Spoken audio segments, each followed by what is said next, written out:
Welcome back to the Diary of a CMO, the podcast where I sit with CMOs and thought leaders in marketing and related media, tech, and creative industries. We'll talk about how they got to where they are, strategies and life lessons we can learn from them to help build a career, business, and ultimately a life that we love. I hope you enjoy. Please subscribe. Hello, everyone, and thank you for joining me on another episode of the Diary of a CMO. As always, I'm always excited for the guests that I bring on, and I keep saying this, and I sound like a broken record by now. I look for guests that I genuinely want to have a conversation with, and sometimes it feels like a conversation between me and the guest, and I can only hope that someone out there will find it useful. And thankfully, based on the feedback we've been receiving for the podcast, it looks like we're doing a decent job. Today, I have Ilaria Pasquinelli. Did I get that right? She Yes, is absolutely. the Chief Marketing Officer of the Cannes Lions Festival of Creativity. Thank you for inviting me. It's a pleasure to be here and get to know you. For those who are meeting you for the first time, Ilaria, please, how would you like to introduce yourself in just 2 minutes roundup? I know it's a difficult task, judging by your profile, your resume, but please, in about a minute or two, for those who are meeting you for the first time, how would you like to introduce yourself? Sure. Like you said, I'm the Chief Marketing Officer for Lions, the organizers of Cannes Lions. I've been in the marketing industry for more than 20 years and primarily in fashion, actually. My career has been shaped in the fashion industry. I've got 20 years in the industry. And then in the last 6 years, really, I moved to media and advertising. And I'm a brand builder. That's what I'm really excited about, and forever in love with creativity, which clearly makes my role at Lions really exciting. Interesting. So for the distinction, I know that we're having a conversation before I record. So for the distinction, for those who don't know, what's the distinction between Lions and Cannes Lions Festival of Creativity? Lions really is the company that organizes Cannes Lions, and also Lions beyond Cannes Lions really has brands in its portfolio. There are like WARC that you mentioned, Contagious, Effies, and Acuity Pricing. So essentially, when I joined the business, really, Lions was mainly the festival, and over the years, in the last 5 years, has really invested in launching products, acquiring brands to become really relevant all year round and not just that week. Makes in sense. Cannes, right, in June. When I say just, right, it's a huge. I get what you mean. But we know the brands, marketers, creatives, they just need support to do work that really makes an impact all year round and not just in June. Interesting. So just to reiterate, what are the other properties within that portfolio?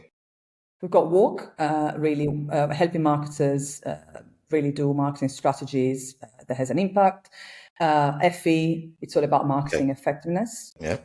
Contagious is all about working with brands and creatives really to do breakthrough marketing. And then Acuity Pricing, which is mainly working with marketers, particularly retailers, marketers in retailers, to work on pricing strategies. They give pricing intelligence for pricing decisions. Got it. Wow.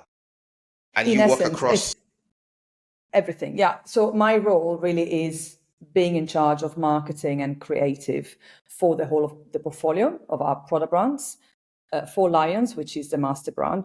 And really a really important role that I have is really to make sure that we become, as a business, relevant and important and useful 365.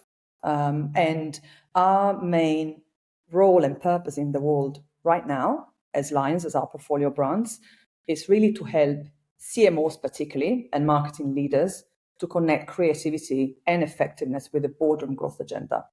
It's all about making sure that businesses, the C-suite, particularly CEOs and CFOs, understand the power of creativity to drive business growth and to make sure that their businesses are relevant in the future. Wow, that's amazing. So I mean, just for the people who are listening, for personal reasons, I'm going to focus on the Cannes Lions Festival of Creativity, but I'm sure we're going to touch on some of the other things as well. But we're going to get into it now. I am, I, I'm excited because there's a lot of.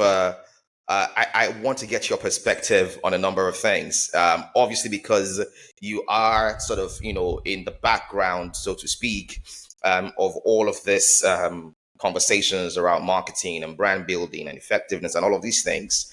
So it would be interesting to really get your perspective in this. My first question is going to be around just kind of looking at your move like in your career, which is that you've walked across these three incredible institutions that have shaped how brands think about effectiveness, creativity, foresight and things like that. I'm curious to ask, what has each chapter taught you about where the industry is headed, and how did each one prepare you for the next? So we can start with, how did each role from, whether it's to WGSN to WARC and then to Cannes Lions, or to Lions rather, how did each role sort of prepare you for the next?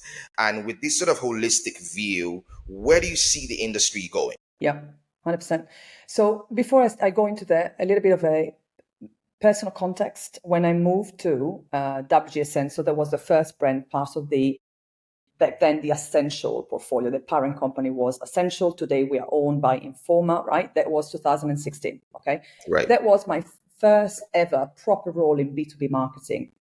Before then, my career had always been in B2C marketing, particularly in fashion, apparel, and I had a really interesting career internationally.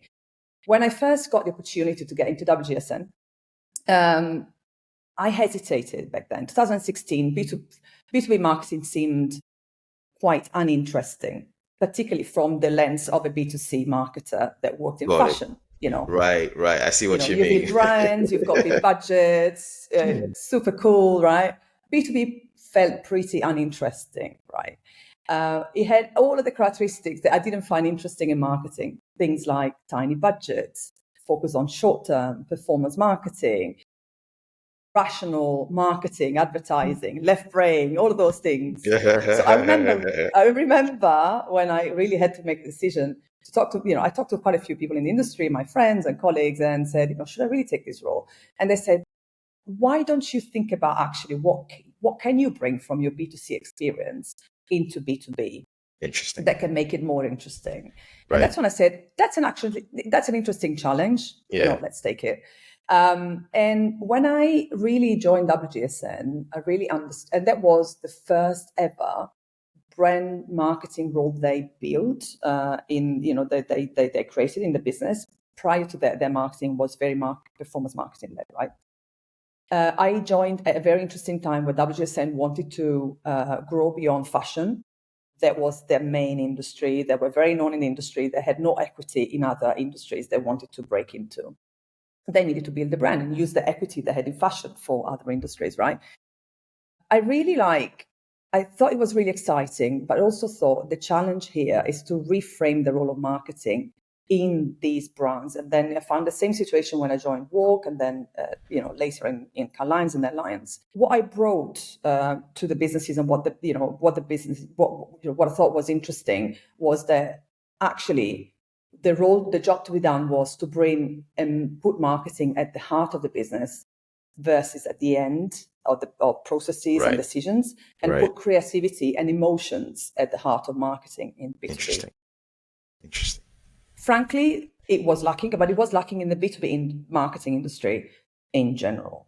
I have this book, which is called Baked In, Creating Products and Businesses that Market Themselves. It's an old book that basically say, really, you need to create products that have marketing baked in. Products that encourage conversations, community building, and that means really putting marketing at the beginning of decision making, connecting marketing to the business strategy, and making sure the marketing really is in the room. Right.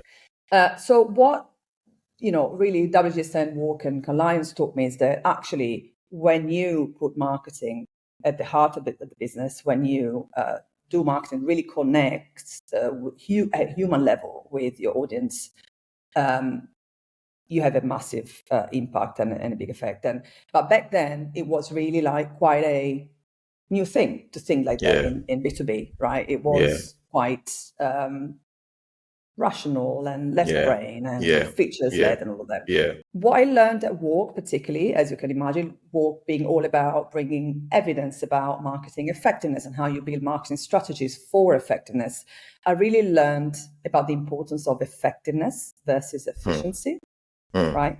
Really making sure that you plan your marketing strategies, projects with effectiveness in mind from the beginning, and that then you really invest time, resources to then measure accurately and holistically what the impact of your marketing has been on the business, using the language of the business, particularly of CFOs, right? Connecting marketing metrics with financial metrics and business metrics. Right. Actually, when I joined WARC, I thought, how the hell, have I lived without WARC until now? How the hell have I been a good marketer without WARC? Interesting. Because if you think about it, right, there's so much like content out there. Literally everyone that works in marketing writes something about marketing. But how do you know, right, if the insights that you're using for your thinking, for your ideas, how do you know that they are the right insights? How do you know if they are, who verifies them, right? And I see in WARC that sort of like, I know what I find in WARC is really trusted, and it's really, unbiased. They go around, they really literally work with the best in the world to bring best practice and, and unbiased evidence to marketers so that they can make the best possible decisions. So I really learned the importance of using the right insights, verified insights, to make sure that, the decisions are right. With all of this experience that you've had, and I think that, just for the sake of those who may not know what WGSN is, what WARC is, I stumbled upon WGSN, like, I'd say probably about, give or take, about 8 years ago or something like that. Right. And when I did, I'll be honest with you, it became my secret weapon. Like, the kind of resource you find, and you kind of low-key hope that nobody else finds it.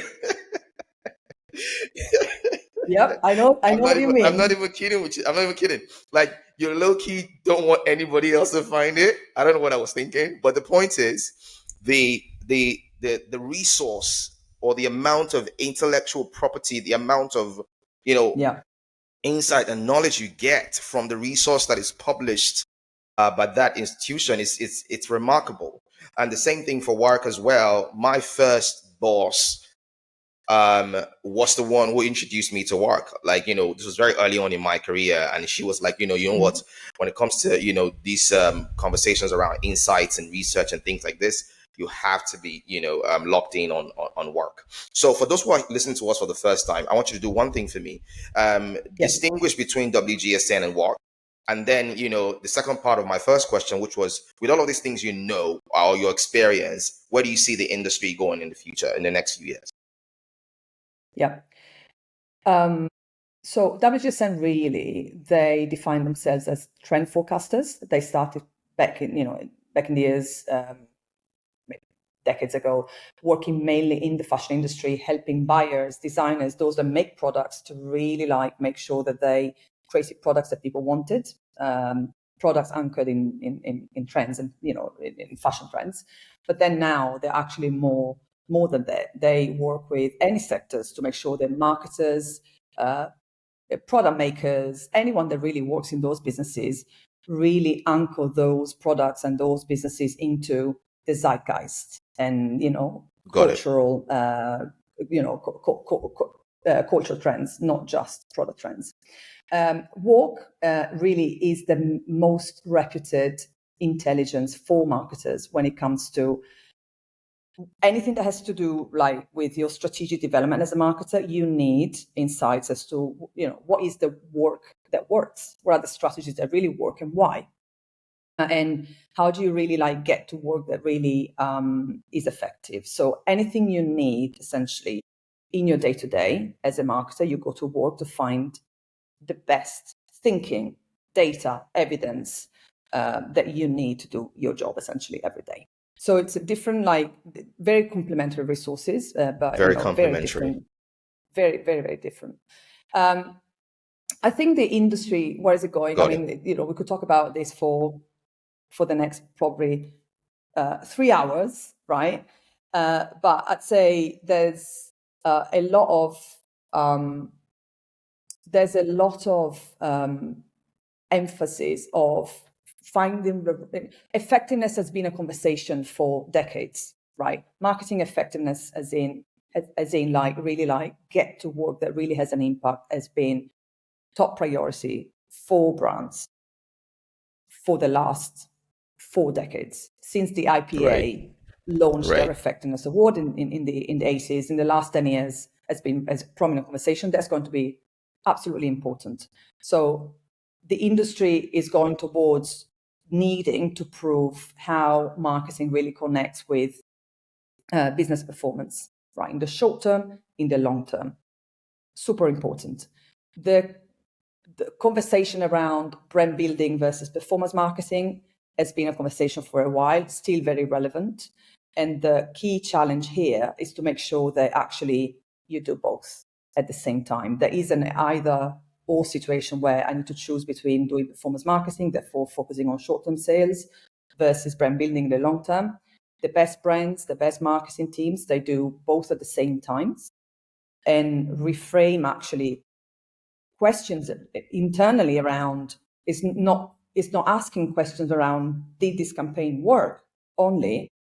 Next to that, you need to ask yourself questions, and how did this campaign build my brand, right? At the same time. Got it. So really Got important. AI, undoubtedly, cannot not talk about AI. It was a big conversation, a big theme last year at the festival. Is going to be another big theme this year. I think the key here is in the industry is how do we become AI leaders, and how do we use AI capability building around AI to make sure that we really avoid using AI in a tactical way. I want to become more productive and use it strategically, right? How do we collaborate with AI so that it helps us with innovation? So, but in order to do that, leaders first, they need to think about, learning and educating themselves on AI, and then really helping the rest of the team, particularly middle managers, to connect AI with the ideas, the people, and the operations to make it happen, right? And to really operationalize AI at scale. So I think that these are like movements that have been happening in industry for a while. Effectiveness, AI more recently, brand versus or with performance marketing, that are going to be absolutely important. And no doubt that brand building is the evergreen, important element in the industry. No matter how good you are at using AI, but if you're not clear about what your promise to the customer is as a brand, it's not going to work, right? It's not going to be distinctive. It's not going to connect with the audience at the end of the day. Right. Thank you very much for that. Just kind of dialing back to WGSN right now. I mean, you more or less worked at the intersection of consumer trends and brand strategy, if I can put it that way.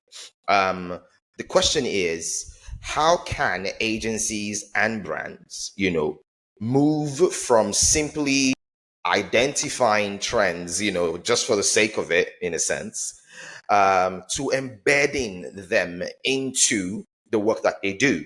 In building these commercially viable campaigns? How can agencies and brands move from simply identifying trends to embedding them into the work that they do? How do you recommend that agencies and brands do that, and not just identify trends for the sake of identifying?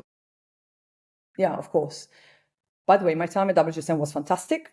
I worked, side by side with teams that predicted that orange wine was going to be a big thing, and it eventually became a big thing. Now I think it's a little bit passé, I have to say, but anyway, like I was saying before, it's beyond trends. I think trends is one thing, right? They imply it's a fading thing, right? But actually, it's really important to recognize that WGSN is really good at understanding societal shifts, cultural movements that are shaping an industry, a consumer group, right? So it's really important, therefore, that brands and agencies with WGSN or with any other, like really, literally company or advisors they use, that they really are good at spotting those cultural movements that are really in sync with their audiences and their customer groups, right? One thing is to identify them, and of course, platforms like WGSN are good at that. But then brands need to connect their narratives to these cultural movements, these trends, right? And there you need to be very clear again what you stand for as a brand, where do you have permission to play, or what are the conversations you're best placed to say something, right? To join the conversations, and where really it's not your place to be and to be part of it. And then that's how you become, I'd say, culturally relevant. And that's when you as a brand, right, or your brands, if you're an agency, that's when they show up in social feeds. When people and humans think about their lives, they don't think about products, right? They just think about whatever. And that's when brands, when they become culturally relevant, where they connect with those cultural narratives, that's when they show up in social feeds, right? And become known and become relevant to people. But I think beyond that, beyond popularity and being known, I think brands should aspire to have an impact and meaningful impact on those audiences and customer groups and communities they aspire to connect with. So it's about really playing a role in the in the cultural movement. For example, right, if I think about an example of this that comes to my mind, there's a home retailer in the UAE. They just sell furniture, essentially. I think last year or a couple of years ago, they launched this campaign that's called the Homecoming campaign, that aimed essentially at change social attitudes towards children adoption, in the region, in Saudi, in countries surrounding countries. And that campaign, of course, that had an impact, massive impact on those societies, on those parents that maybe felt the stigma, right, to adopt children. But at the same time, it connected so much what they stand for and what eventually they sell, the product, right, home, the idea of home. So it's just a good example of that. When it comes to agencies and brands, how do you operationalize insights that you get from WARC, for example, or WGSN, right? I'd say I've seen companies do that well when they create systems, knowledge transfer systems in the companies where they're able to create moments throughout their calendar where they share insights coming from WARC or coming from the festival, right? When they essentially create a calendar around WGSN when they launched their new future scenarios trends or Cannes Lions future creative trends, etc. When they really embed those moments into their calendars, and then they create a system internally to transfer this knowledge. Could be like creating regular moments with the teams or online repository where those insights, reports, presentations are saved. But also, they are really good at, these companies and agencies are really good at creating a culture of continuous learning, which is what you get when you get access to platforms like WARC, Contagious, WGSN, etc. So it's really operationalizing it and having people in charge of doing that, like people like accountable of, really being the contact person with our organizations, and then make sure that there's a system, a calendar in place for transferring all that knowledge back to the business. Trends are sort of like, we tend to spot trends. We didn't quite, we're not intentional about creating the trends. There was a time where, unlike today, the social media language, where you can sort of create a trend, maybe it's a dance routine or whatever, but trend in the way that we are talking about it, consumer trends, in the way that we're talking about it right now, typically it's just based on things that evolve organically, right? But I can't help but ask, like, in the case where a brand or sort of leads, the change. I like to use an example from the Nigerian market where I am based, is that there was a niche culture that we refer to as alternative culture, which had, the archetypes of certain, adult males. They show up in a Versace shirt with button down. They've got full beards. They've got about 3/4 pants on, boots on, and all this kind of. So there's this sort of, and at the time they were really, really sort of like a niche culture. But today, some of those nuance of this niche culture at the time is now fully mainstream. And a brand like Jameson more or less sort of spotted this consumer change, identified with that niche culture, and led that change.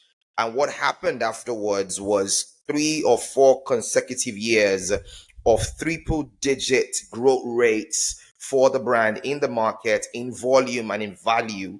So I'm just curious to asking, I think my question is, when you look at brands generally, what separates brands like Jemison, who lead consumer change and trends in the way that I've just described, versus brand who eventually see this, in the example I was given, this sort of alternative culture now becoming mainstream, now want to jump on it? Like, what separates those brands? Did you get my question yet? Totally, absolutely. I'd say, in my view, a couple of things. Number one, those brands are really clear on who they're speaking to, who their audience is. It's not everybody. And they're not scared of looking at niches, untapped consumer needs or cultural niches that might be small to start with, but could become mainstream, right? So they're really clear who they're speaking with. They're really specific, right? They understand their community. I'd like to talk about community rather than audience, I'd say. And they're fully embedded into it. They're part of it rather than being outside of it, looking in a way. So they're really customer-centric, community-centric, and they're not scared of niches, right? They want to be specific, right? But to be specific, you really need to be to have a full understanding of the culture in that niche, in that community. You need to spend time with them. The other thing I'd say is that you need to have a really clear view of what you stand for as a brand. I know it's an obvious thing to say, but it's not so obvious to do it. Yeah. My firm belief is that the most powerful brands and businesses have a really clear brand point of view and brand strategy, and that influences the business strategy. It's not the other way around. Yes, of course, you've got a lot of businesses that don't have a brand strategy and they have their brand strategy being influenced by the business strategy. But I do believe that it's a lot more powerful to be clear as a business as to what your brand's role is in the world, and then make all the business decisions from, product decisions, structure decisions, who you hire, how, and all of that being influenced by the brand point of view. That's how you, again, mean something to somebody, even if it's a small niche in the first place. And then those businesses, I believe, have got really, they are able to nurture a culture of psychological safety in those teams, in those organizations. Right. If you really want to innovate, which is what the Nigerian business you were talking about, has been doing, then you need to be able to allow your teams to fail and to admit, look, I made a mistake, I cried, this is what I've learned, I'll do it differently next time. But to be able to do that, again, not an obvious thing to do, it's easier said than done. You need to have psychological safety, right? An environment where employees feel safe to take personal risks, interpersonal risks, essentially, without fearing for the consequences, Right. essentially. And the other thing maybe finally is that those businesses sometimes are not afraid to disrupt themselves. So it literally thinking, what could kill my brand today? What could kill my business today? Right? If somebody came like starting from zero, what, could they kill my business? And if yes, what do I need to do to disrupt myself to avoid from that home, essentially? Interesting. Thank you very much for that breakdown. So, just to kind of summarize that. So, one is being very clear on the audience that you were speaking to. Two, being very clear on what the brand is about, how the brand wants to position itself in the market. Three, creating a culture, an internal culture of an internal culture of sort of the willingness to disrupt yourself, an internal culture of allowing people to make mistakes, because that's part of innovating and in disrupting yourself. And I think across all of these four lenses, we're able to find brands that, sort of lead these consumer changes rather than the ones who kind of react to it. So I think that was very apt. I know you already touched on AI earlier, but if you don't mind, I just want to bring it back real quick before I move on to my next segment of questions. And this is about just kind of get your take on how global brands and agencies, as the case may be, are navigating this sort of global shift. I saw a creative, I think earlier this morning. It was a Vogue front cover, and on one side it's the static Vogue classic brand logo at the top, the image in the middle, and all of that sort of, really beautiful glossy picture. On the left hand side was this AI generated video of the same model walking on the clouds, like she was walking on a runway. And it's clearly AI generated, both the model, the static one, and the video one. And it becomes really interesting for brands like fashion brands like Vogue. Again, I don't know if Vogue put that out, but I just saw that, but I'm just referring to it to kind of see how, from your perspective, how are you seeing global brands navigate this shift? And what are your learnings so far? And what are your recommendations? Yeah, I was reading something around, on Harvard Business Review the other day. There was a professor that said, obviously, AI would not. I'm so sorry to interrupt you, Lara. In case you didn't notice, I used the Vogue example intentionally. So just carry on. I thought so. No, I was saying. You were reading something. Yeah, on Harvard Business Review, there was this professor that said AI obviously won't replace humans, but humans with AI and a good knowledge of it will replace humans without AI, right? That quote stuck with me, right? And sort of prompted me to sort of say, look, I need to really up my game here with AI. I'm still learning, quite frankly, right? I'm still learning, but I've seen a shift. We all are, to be honest. Yeah, you're right. But maybe me more than anyone else. But, I've seen a shift, right? I would be very interested to see how the conversation goes at Cannes Lions this year, right? Last year, I think, and the year before, there was still this thing around, AI will kill creativity, right? And all of that. I think we're moving away from that. And actually, we all know that it's not going to. But the conversation has shifted towards how can we work with AI to enhance and augment our creative capabilities, essentially, right? So I do think that there's a job to be done in terms of like I was saying before, getting leaders to be educated on AI. They have a key role, especially in this industry, right, where creativity really is at the heart, to advocate for the use of AI, but the right use of AI, right? It's not about replacing copywriters. It's not about firing all of our designers. Obviously, it is about making sure that AI augments their capabilities, abilities, and they just do amazing work, even more so than before. But there's a cultural transformation job here to be done. Often I see organizations, they're just given tools. Look, this is your new AI tool. Use it. The more you use it, the better it gets. But what about the cultural transformation that comes with it, that it's needed beyond just using a tool to make sure that we understand the power of AI and it really gets embedded into the workflows, the thinking, and we just need somebody, and this somebody needs to be the leader of a team, right? Leaders, therefore, to really like help their teams navigate all of this. And businesses need to invest in the cultural transformation that is required to be able to then use AI effectively beyond just using another tool, essentially. Right. And then you need the middle managers, right? Leaders are one thing, but then you need to operationalize it at scale, and you need middle managers again to be trained on how do you then embed it into ways of working, right? Project management and all of that.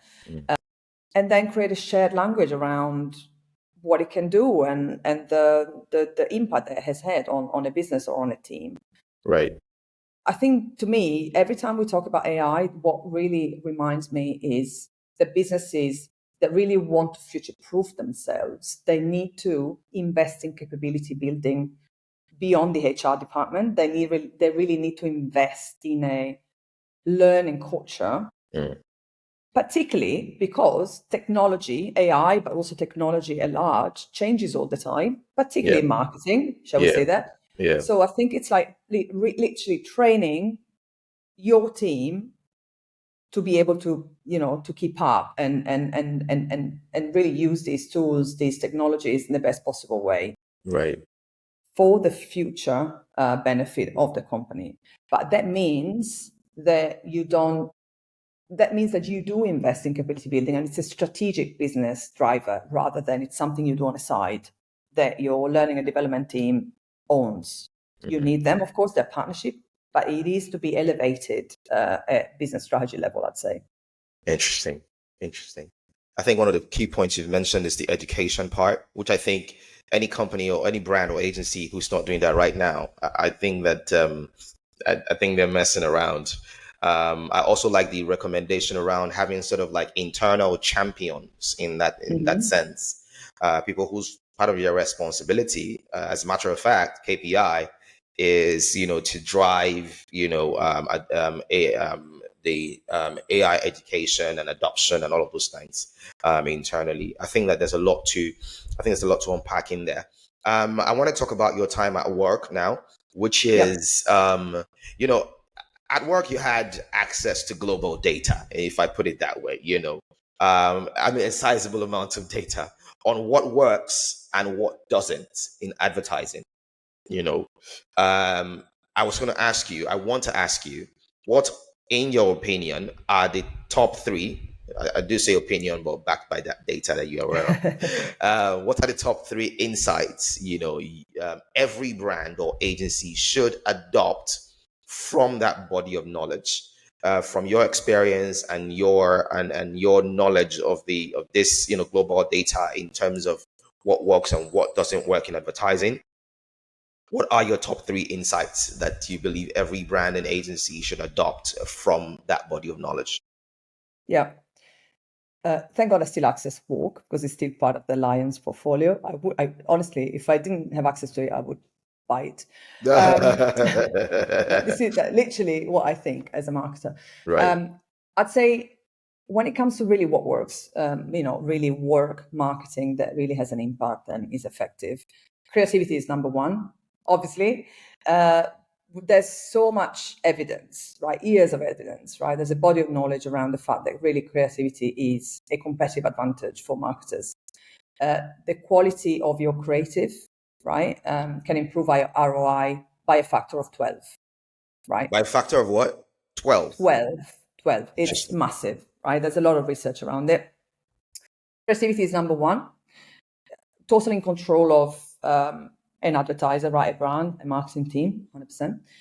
Media choice is also important, right? If you think about the role that media, the media mix really plays in marketing effectiveness. For example, TV, right, still is a media channel because of the attention, the visual attention, right, that it implies, right, really is a very effective channel.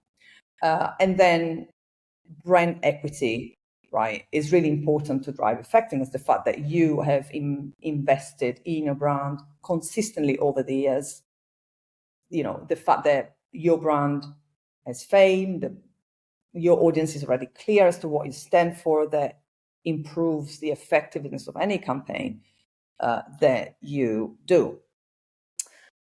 The WARC also talks about creative commitment. It is a really important one. Essentially, the three elements, like I was saying, definitely creative, the quality of it, but also the size of the budget is important for effectiveness. Interesting. The size of the budget is important for effectiveness. I think we need to underline that. I put it in bold caps. I mean, whatever, And yet, if you look at, there's a recent report that WARC has launched just last month, that basically talks about the 5 ways CMOs can influence the C-suite. In there's a chart that shows how actually, despite knowing all of that, actually investment in marketing has been decreasing in the last few years as a percentage of a business's revenue, right? Interesting. So we know it, but still, marketers really find it really hard, right? We all find it hard to get more investment, right? So let's go back to creative commitment, creative, right? The size of the investment, but also the amount of media channels. Going back to the media mix, right, is really important. And the length you mentioned of brand equity. Brand equity and the length of the commitment, i.e., for how long your campaign is in market. Right.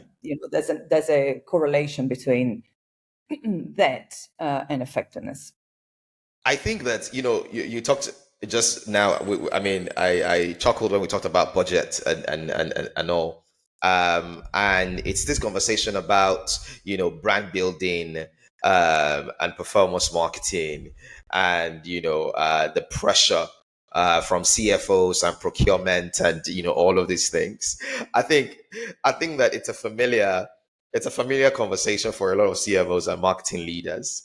And even on this podcast, we've at different times had conversations about how marketing leaders can navigate, those conversations. How would you recommend that, marketing leaders navigate this, sometimes very, very sticky conversation with CFOs and the business in terms of, value, what value marketing brings to the table and all of those kinds of things. How do you recommend that CMOs or marketing leaders navigate that conversation with CFOs who, in some cases, not in all cases, require a certain level of ROI, and their definition of ROI is, classically money in the bank? How do you recommend the marketing leaders navigate that conversation when they find themselves in it? Yeah, show, don't tell, always, right? Show the results, bring the evidence. CFOs, the C-suite work really well with that, right? Alongside that, choose the metrics, the evidence that really talks to the CFO and to the CEO, and then typically is really translating marketing metrics into financial terms, right? As an example, it's not about long-term brand building, it's about future cash flow, right? Translating that for them, because at the end of the day, otherwise, it's fluffy and it's marketing jargony, and you don't want that, essentially, and you lose credibility, right? When you sort of then go into that. I think it's all about show, don't tell, use the right language, connect it to the boardroom growth agenda, and translating in financial terms. It's also important to be able to do that, then have a holistic measurement framework that really makes sure that you really measure the impact of all of your marketing activity, from short-term sales to long-term impact.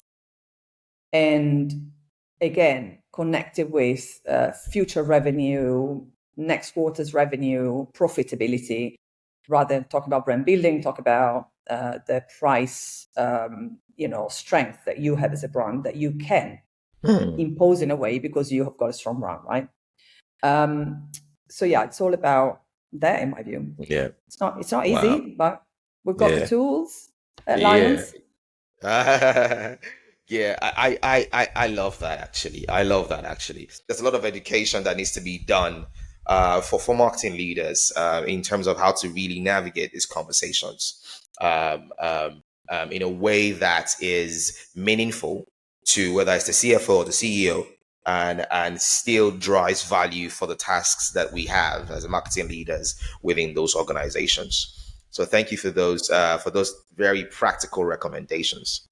Kind of taking that a step further, do you think that creativity, and you've spoken about that, the importance of that, just now, but do you think that creativity and sort of like commercial performance, do you think that the relationship between these two is really where it needs to be?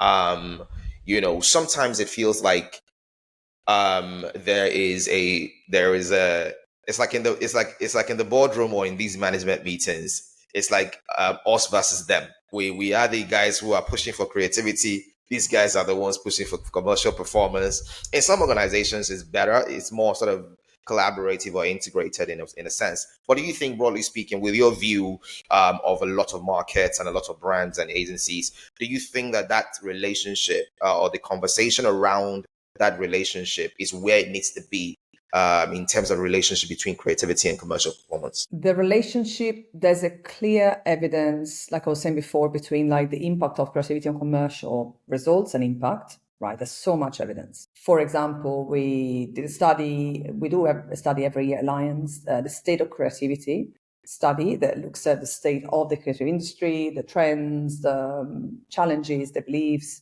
And literally, we saw last year that brands are more likely to grow, are 6 times more likely, they grow more, are 6 times more likely to invest in creativity and have bigger budgets, right? So it's clear, right? The relationship is clear.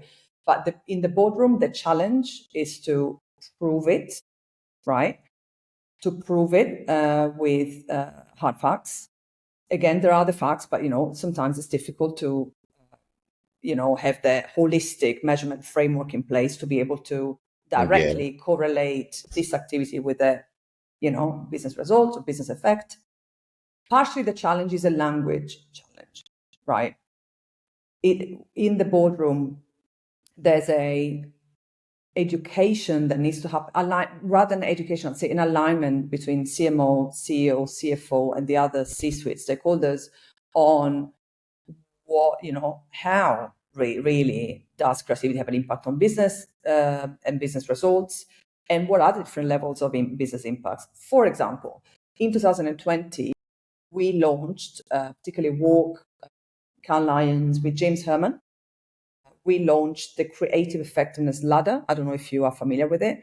No, I'm not. It is essentially, it is an interesting framework, really designed to help marketers understand and improve the impact of creative marketing efforts. Essentially, it is a ladder that has 6 layers and 6 levels, and it identifies essentially 6 levels of effects, business effects, that a campaign can produce. From the bottom, which is called influential ideas, essentially is the least business effects. For example, a campaign, an idea that has created buzz, that has had a lot of shares on social media, right? Still good, but really not huge business impact. To the top of the ladder, which is the top level, is called enduring icon. At that level, those campaigns, those ideas, those projects, those programs create long-term brand and business effects like market share growth, revenue growth, profitability growth. And what the ladder does, apart from being a really tool and a framework for marketing teams to reflect on the work that they do and see what kinds of effects their marketing campaigns have had, what kinds of KPIs they are more important, right, connected to different levels. But it is also a really important tool in the C-suite to have a shared language around effectiveness. What do we mean by effectiveness? What kind of business effects do we expect to achieve if we do this, if we invest this versus that? and bringing examples of that, right? Because we've done it before, or we've explored at different levels of the ladder. So I think a lot of it is a measurement and a language challenge that can be solved with the right frameworks and with the right investment and commitment to measuring the right things. Got it. Thank you very much for that. I cannot believe that we are approaching an hour already. I'm just going to try to, speed through the next 2 or 3 questions so that we can wrap this up. Thank you so much, Ilaria. I wanted to ask you about, and this is a very interesting question, just based off, the changes that have happened in recent times. When it comes to, the awards, right? Festival. What are some of the things that the jury or juries are rewarding today that they didn't 5 years ago? And I think on the backdrop of that is to kind of also, sort of reiterate what have you learned about the DNA of campaigns that go ahead to win? What are those things that really stand out? With campaigns that go on to win at the festival. And like I said earlier, what are the things that juries are rewarding today that they weren't rewarding or they weren't focusing on maybe, let's say maybe 5 years ago or 10 years ago? Yeah. So first of all, there isn't really a DNA of a line winning, like a specific formula, right? There aren't any formula. And also we rely on the 500 jurors that join us every year to judge the 30 lions, right? The 30 categories that we have at Cannes Lions, rely on them to define the benchmark for creative excellence every year. So it's really in their hands, their expertise. They're diverse teams coming from all over the world with different, really diverse background and areas of expertise. If I look at what they what the jurors look out when they judge the work, there are certain characteristics, right? Number one, emotional engagement, no doubt about that. That winning work often really taps into the power of emotions to cut through, right? And to really have a strong connection with their communities, with communities, audiences, with humans at the end of the day. Connected to that, creative storytelling is really important, right? With ad blocking in mind, you just need relatable stories that cut through all of that, right? And really make people feel something through storytelling. Obvious thing to say, but still very important. Cultural relevance is also very important. Effective work often, winning work often resonates with cultural conversations and brand fame. That means that the jurors need to have the cultural context. Imagine that we have thousands of entries from 90 different countries, right? And 500 jurors judge these. When agencies, when creatives, when marketers, when brands enter the work, we ask them, what's the cultural context of this idea, right? If it's an idea from Nigeria, for example, what's the cultural context that the jurors need to be aware of? Because it might not be there. They might not be from there, although they're from so many countries. Like we've got jurors from 80 countries. Still, you just need to have that cultural context. So cultural salience and relevance is really important. Strategic clarity, super important. A clearly defined strategy is essential for, of course, to have a powerful idea, a strategy that connects with the universal customer truth. And then consistency and brand equity, sustaining a consistent creative strategy over time, over the years, can really enhance, as we know, brand equity. Think about the obvious cases, right? Dove and Real Beauty, brand platform, there have been existing for many, many years, or Snickers, you're not you when you're hungry, another example of that. Data-driven insights, often jurors look at the use of data to inform campaign decisions. And sometimes the use of data to adapt your campaign or your idea while it's already in market. We've seen lots of ideas and lots of examples of those. But really clever use of data to enhance creativity. I'd say these are the elements, characteristics that jurors look out for. There will be others, right, for sure, and there are things that change every year. if I think about how the awards, what they're, what's important right now that might not have been important, not important many years ago, but anyway, what we're seeing, jurors award also a lot more is creative effectiveness, the impact of creativity. So it's not just about creativity, although there are some lions just focused on that. Obviously, Get what you mean. Many Right. lions just focus on that. We've got a creative effectiveness lion, for example, that really awards work that has been previously awarded from a creative perspective and then can be entered into the creative effectiveness lion. And there really is all about awarding the business impact that it has had on a business, on a company, right? Effectiveness, given that it's so important in the industry, it will be important in the future, really important. We've seen the trend of humor and positive emotions soar in awarded campaigns, simply because creative work that has humor in it, it's just more memorable, it connects with people, it's distinctive, persuasive, and all that. Interesting. Low fee content, so that is sort of like enabled particularly not just but also startups and smaller companies to really compete with giants, right? To really like make sure that the idea was in like front and center despite low production budgets, I'd say, particularly relevant for lions like the social, all of the social media channels, relevant lions. And then I'd say sustainability and D&I, obviously very important. Got it. When agencies enter the work, we ask them questions around their CO2 impact of emissions, right? Their environmental impact, right, of those companies they enter work for, or the brands they directly. And we also ask them questions around what's the progress of those companies, of those clients, of those brands in terms of like sustainability and D&I initiatives.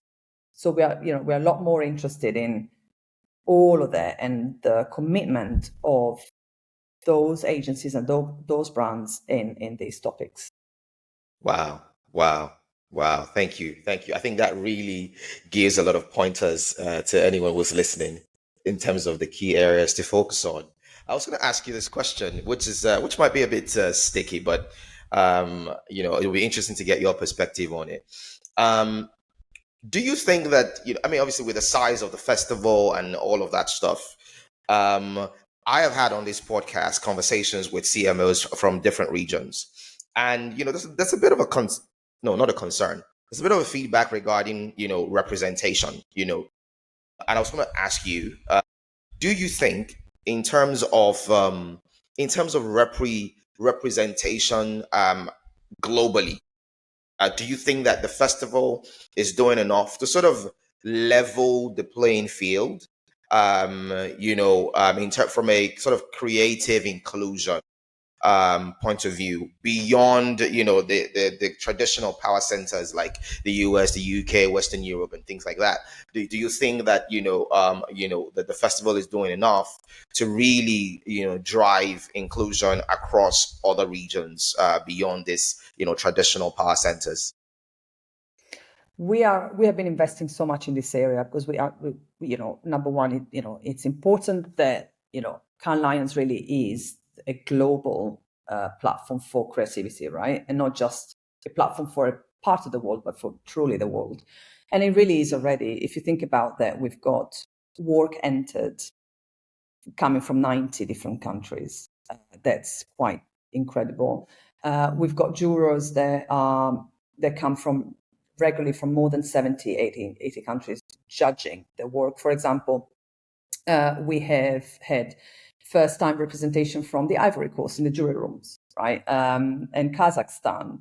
And we also have this year the highest ever representation from Africa, the Middle East, and Asia when it comes to jurors.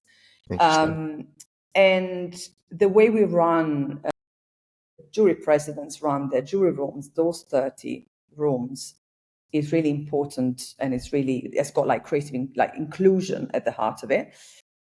For example, like I was saying before, we ask questions in the entry process about cultural context, right? So that you really get as much exposure as possible to the cultural context of a piece of work. Why it was, created in the first place? What's the societal sort of like context in which that piece of work lives? The diversity of our jurors obviously plays a big role in that. There's, we nurture psychological safety, where jurors, of course, are there to challenge, right, safely, and debate around the work and the characteristics of of winning work. That really means, for example, right, that we have a lot of like winning work really comes from anywhere, and because amazing ideas really literally come from anywhere. Last year we had Iceland winning their first ever lion. Yeah, and I saw that. Kazakhstan as well, like massive celebrations in Kazakhstan, and Nigeria won their first lion in 2023. The winner went on national TV, and that had a massive ripple effect in not just Nigeria, but also the Western Africa.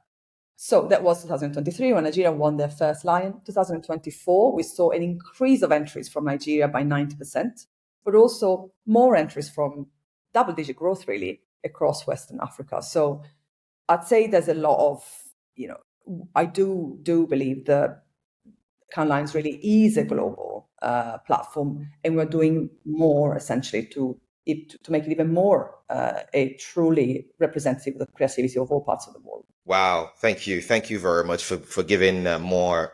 For giving your perspective on it. I mean, the Nigeria award you referenced, it was almost a national celebration, if you get what I mean. And you are right in terms of the ripple effect it has across the continent. Because I have spoken to a lot of marketing leaders and CMOs on the continent, and it's interesting when I'm talking to a CMO from South Africa or Kenya who is referencing, that particular award. And, I think everyone is sort of excited about this year. To see how it all plays out. Just as we start to round this up, because I've had you for very long on this podcast, I'm just going to quickly just slide this in there to say I will be reaching out maybe after the festival for a part 2 of this, because there's a lot more conversation. There's a lot more conversation I want to have with you. But I cannot help but ask you to. What can we expect? Amel, well, depending on when this airs, should I be asking this question? Because it might air. Anyway, what should people expect at the festival this year? Oh my God. It's first of all, like obviously a celebration of the most amazing creative work that's out there. And I just want to remind us that because, the festival has been growing so much, and it's not only about the work, but it's always about the work at the end of the day. So it's also become such an important business moment for a lot of like media platforms, creators meeting, the brands and the clients, agencies meeting the clients. So the business side of the festival has been growing, but at the end of the day, it's always about the work and really being there to benchmark yourself, your work against the best in the world, and really like celebrating it. I'm very excited about the B2B Summit, because me now working in B2B marketing, like I was saying before, things have been changing since 2016 when I joined B2B marketing, right? In 2022, we launched the Creative B2B Lion, because we had been seeing a lot more entries from B2B work. And since we launched the B2B Lion in 2022, we've seen a massive the creative bar really has been raised in B2B. And this year we're for the first time doing a B2B summit in collaboration with LinkedIn to talk about the importance of creativity in B2B and all of that. There will be a lot of partnership activations, around the festival, and incredible content on our stages from the best in the world, really. So I'm excited to see, some of the reports that come out from the festival this year. Some of that, obviously, to see the winners. You spoke about B2B. I think he was the jury president, Andisa Sabani, the group CMO at Voder Yeah, yeah. So I had him on the podcast, and he spoke about the B2B creative lions with so much pride, and and for him was that the fact that it took this long for that to be included, felt a way about it, but I mean it's here now, and to see that we're kind of doubling down on that with the B2B summit. Obviously, it gets very exciting, and it can only get bigger. It can only get bigger. It can only get more representative of the industry as a whole. And I'm excited for that. With people like you and the rest of the team running the show, I have no doubt that the world is in for an incredible time, both for this year's edition and other editions to come. On a final note, Ilaria, I always like to get personal on this podcast, and I'm sorry if I put you on the spot. If you look at your career over the last, 10, 15, going up 20 or more years now, Yeah. what would you say is your, for lack of a better word, your biggest failure? Because we all make mistakes, we all fail at some point. What would you say is your moments that you are like, I could have done that, I could have done that better, or I could have done that differently? And what would you say has been your proudest moments? Do you get me? Yeah. My proudest, let's start with the proudest moment. Okay. I am, what really shaped my career the most, I'd say, and my mindset in this profession is being an immigrant. I left Italy, for 14 years, relocated to London, then Belgium, worked internationally, etc. And I really believe that when you are an immigrant, you never are not an immigrant, even if you go back to your roots in a way. And now I'm back, but still work internationally, of course. My proudest moment was to just literally starting from scratch and grow in this profession as an immigrant. When you're an immigrant, it's like you feel that you need to prove yourself twice or Yeah. three times, and you really treasure every single opportunity that you're given. And so that I'd say that, and I come from a background of like literally nobody in my family or in my network knew what marketing was. I didn't know about the industry. So from not knowing the industry, randomly getting into the industry and then growing in it, of course, I'm very proud of it. And my parents are very proud of me. So yeah, that's a little bit my proudest moment. And in terms of failure, of course, I've had so many failures, to be honest with you. I fail every day. Starting my own business when I wasn't ready, for example, a few years ago, to sometimes not focusing on the right things, Right. being like, busyness sometimes runs my agenda, my diary rather than myself. But I'd say I wish I really had discovered marketing a little bit earlier, because I didn't know about marketing when I really left high school. Right. And so all I wanted was to travel the world and find out about new cultures. And I thought that being an interpreter could be the right job for that. And I wasted a few years finding marketing in a way, stop thinking, like realizing that actually that was a really good career for me. And so I had to randomly, end up in the industry. And then I loved it because I thought, wow, actually, it really connects you with humans at such an intimate level. Yeah. You're just there to create better things for them, better solutions, better, products. And yes, it gets you to, travel the world, and you connect with cultures. So yeah, but Interesting. maybe that's the biggest one. But Wow. you know what?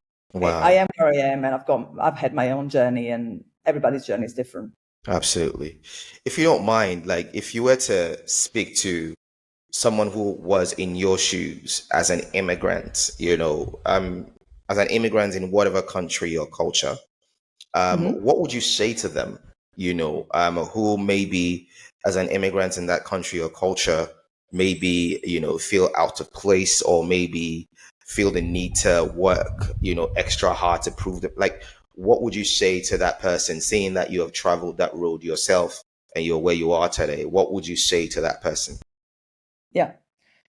I'd say just bring your world to where you are, because you've got such a unique perspective and experience. just make sure that you just bring it to where you're going, and that will inevitably add value, a different perspective that, you know, locals would not have, because, you know, they would not have had your experience, your background, your cultural references, right? And so think about more what you can add rather than what you don't have, because, you know, but just, you know, it just doesn't take you anywhere, that mindset, right? And just makes you feel just a little bit like out of place, like you say. Just focus on the positives, but also know that there's so many advantages of being an immigrant. One advantage is that the concept of home changes forever, and in a way, you don't have just one home. You've got multiple homes, and wherever you are, in a way, you belong a little bit everywhere, right? And that's a super power, I'd say. Wow. Thank you very much for that, Ilaria. I'm glad Pleasure. we ended on that note. I typically start the podcast with more sort of personal conversations, but I'm glad we ended on that note. I think it's amazing, and I really always appreciate when, you know, my guests, you know, are willing to sort of strip off everything, you know, glossy, and really, you know, speak on, sometimes in some cases, insecurities or experiences they're most proud of, and so on and so forth. But speak on it just because there might be someone out there who needs to hear it, which is why I'm super grateful that you allowed yourself to be vulnerable in the last minute or two to talk about it in the way that you did. I deeply appreciate it. Thank you very much. Thank you for asking the question. Thank you. That's it for today. Oh my goodness. Oh boy. Oh man. I don't know why, you know, it got a bit emotional for me just listening, but you know, I'm gonna try to move on from that. But thank you very much. Thank you very much, Ilaria. I mean, I wish you all the best. I'm sure that, you know, you're going to get off this call and get back into the chaos or the madness of putting together, you know, the festival and all of that, you know. So I deeply appreciate you taking our time to do this. I really, really do. I don't take it lightly at all. Thank you very much. Do you have any last words, you know, for people listening, for me, you know, any last words? No, well, thank you for inviting me. Just, you know, a reminder of what I always believe in, which is really creativity is so powerful. So let's all just invest in it. It really does shape not just business, but also society. So just a closing word, you know, always back to creativity, because it's so powerful. Interesting. Thank you very much, Ilaria. Thank you very much, everyone, for listening. It's been an incredible episode. I wish I could go on, but we can't. It's already over an hour. Thank you so much. I'm sure you enjoyed yourself. I'm sure you have actionable tips and steps that you can take away from this. So I look forward to seeing you guys in the next one. Thank you very much for joining me. See you at work.